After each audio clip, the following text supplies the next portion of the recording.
Good morning everyone, welcome back to our brand new blog. আশা করি তোমরা সবাই ভালো আছো, সুস্থ আছো।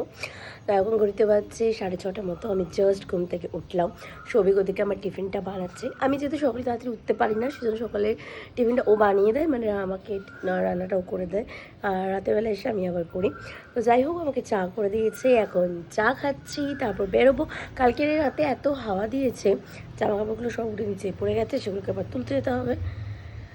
ক্লিপ আটকাতে পারছি না, ছাদে যাওয়ার টাইম হয় না, সেই জন্য ব্যালকানিতেই মিলে দিই, কারণ ছাদে গিয়ে আবার আনতে যাওয়া খুব একটা একটি ব্যাপার হয়ে যায়। দ্যাটস ওয়াই আমি এখানেই মিলে দিই।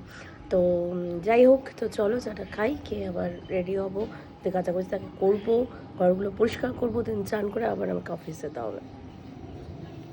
টিফিন নিয়ে নিয়েছি, আজকে এই ব্যাগটা নিয়েছি, এই ব্যাগটা নিয়ে যাচ্ছিলাম, আজকে চেঞ্জ করে এই ব্যাগটা নিয়েছি। তো চলো, রেডি হয়ে গেছি, এবার হচ্ছে বেরোবো। আবার সেই সন্ধ্যাবেলায় দেখা হবে তোমাদের সাথে। এখন যেতে হবে অফিস। তো কি আর করা যাবে, এক প্রতিদিন যেতে ভালো লাগে না, তাও যেতে হবে। ব্রেকফাস্টের আসলে এটাই খাই।